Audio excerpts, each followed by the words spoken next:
नमस्कार साक्षी news network और आप सभी का स्वागत है। आपने इस सप्ताह देखा होगा कि बेंगलुरु में कांग्रेस समेत तमाम विपक्षी दल एकत्रित हुए और उन्होंने अगले लोकसभा चुनाव में मोदी सरकार को सत्ता से उखाड़ फेंकने के लिए इंडिया नामक गठबंधन बनाया। इस गठबंधन में 26 दल अब तक शामिल हो चुके हैं, तो दूसरी ओर राष्ट्रीय जनतांत्रिक गठबंधन यानी एनडीए ने दिल्ली में बैठक कर संकल्प लिया कि लगातार तीसरी बार केंद्र की सत्ता में वापस आना है। एनडीए में अब तक 39 दल शामिल हो चुके हैं, यानी एक तरफ 26 तो दूसरी तरफ 39। ऐसे में आपको लग रहा होगा कि सभी प्रमुख दलों ने कांग्रेस या बीजेपी का मंच पकड़ लिया है, लेकिन ऐसा नहीं है। अब भी कई बड़े दल ऐसे हैं जो कि किसी गठबंधन में शामिल नहीं हैं। देखा जाए तो देश के कुल 65 राजनीतिक दलों ने एनडीए और इंडिया दोनों में से किसी एक मोर्चे का साथ चुन लिया है, लेकिन 11 महत्वपूर्ण दल ऐसे भी हैं जो अब तक किसी पाले में नहीं हैं। हम आपको बता दें कि इन 11 दलों के कुल 91 सांसद हैं और अपने अपने असर वाले राज्यों में उनकी प्रभावी उपस्थिति भी है। आंध्र प्रदेश, तेलंगाना और उड़ीसा से लोकसभा में कुल 63 सदस्य चुनकर पहुंचते हैं। इन तीनों राज्यों की सत्तारूढ़ पार्टियां वाईएसआर कांग्रेस पार्टी, भारत राष्ट्र समिति और बीजू जनता दल दोनों गठबंधनों से दूर हैं। वाईएसआर कांग्रेस, बीआरएस और बीजेडी के अलावा बहुजन समाज पार्टी भी एक ऐसी महत्वपूर्ण पार्टी है जिसने तटस्थ रुख अपनाया हुआ है। बसपा का उत्तर प्रदेश में मुख्य आधार है और कई अन्य राज्यों में भी उसकी मौजूदगी है।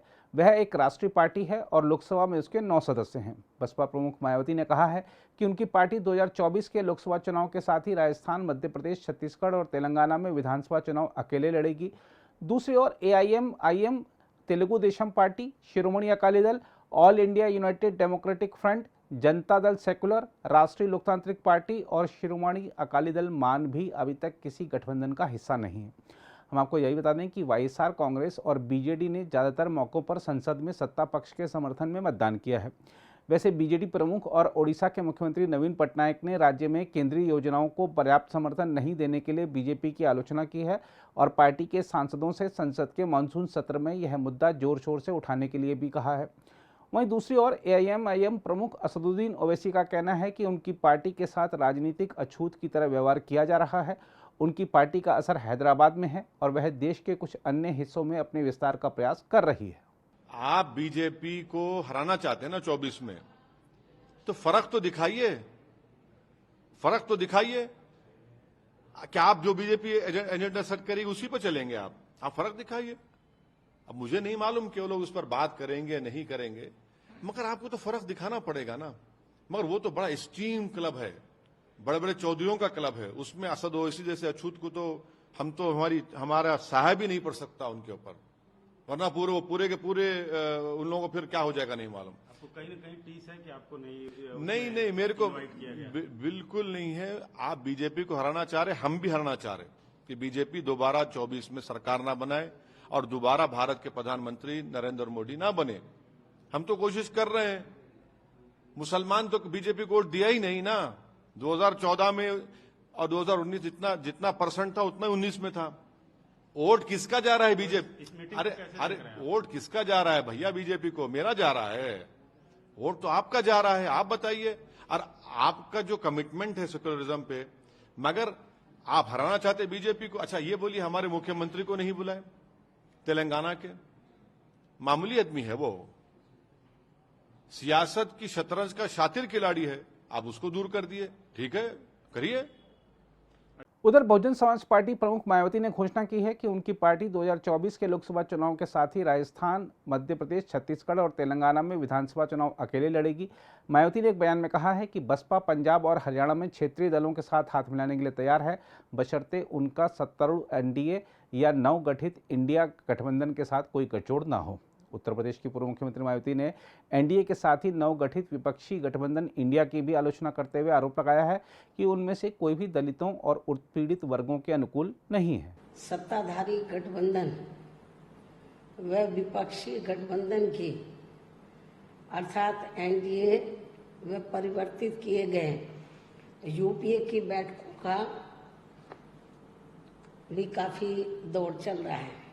हालांकि इस मामले में हमारी पार्टी भी कोई पीछे नहीं है, बल्कि इन चुनावों की तैयारी को लेकर पिछले कुछ समय से पूरे देश में पार्टी की छोटी छोटी बैठकें व बंद जगह पर कैडर कैंप आदि लेने का भी कार्य काफी युद्ध स्तर पर चल रहा है। और इतना ही नहीं, बल्कि अब एक तरफ सत्ता पक्ष का एनडीए अपनी फिर से पूर्ण बहुमत की सरकार बनाने के लिए अपनी दलीलें दे रहा है, तो वहीं दूसरी तरफ विपक्षी गठबंधन यहाँ सत्ताधारी एनडीए गठबंधन को इस बार चुनाव में मात देने के लिए उनकी नीतियों व कार्यशैली आदि का काफी विरोध कर रहा है, जिसमें बीएसपी भी कोई पीछे नहीं है। जबकि सत्ताधारी पार्टी व विपक्षी पार्टियों के बने गठबंधन के बारे में सच्चाई तो ये है कि यहाँ वर्तमान में विपक्षी गठबंधन के प्रमुख दल कांग्रेस पार्टी ने आजादी के बाद शुरू में केंद्र व अधिकांश राज्यों में भी अपने लंबे अरसे तक रहे शासनकाल के दौरान अपनी हीन व जातिवादी एवं पूंजीवादी मानसिकता को त्याग कर यदि देश व आम जनहित में तथा कमजोर वर्गों के हितों में भी पूरी ईमानदारी से कार्य किया होता और विशेषकर कमजोर वर्गों के हित व कल्याण के मामले में परम पूज्य बाबा साहब डॉक्टर भीमराव अंबेडकर की सलाह को भी मान लिया होता, तो फिर ना तो बाबा साहब को अपने कानूनी मंत्री पद से उस समय इस्तीफा देना पड़ता तथा ना ही आगे चलकर कांग्रेस पार्टी को केंद्र व अधिकांश राज्यों की भी सत्ता से बाहर होना पड़ता तथा ना ही फिर कमजोर वर्गों के लोगों को मजबूरी में बीएसपी के नाम पर अपनी अलग से राजनीतिक पार्टी बनाने की जरूरत पड़ती। और अब ये कांग्रेस पार्टी अपनी जैसी जातिवादी व पूंजीवादी सोच रखने वाली पार्टियों के साथ गठबंधन करके फिर से केंद्र की सत्ता में आने के सपने देख रही है, तो वही सत्ताधारी बीजेपी पार्टी भी पुनः केंद्र की सत्ता में आने के लिए अपने एनडीए गठबंधन को हर मामले में मजबूत बनाने में लगी है। साथ ही फिर से सत्ता में आने का दावा भी ठोक रही है।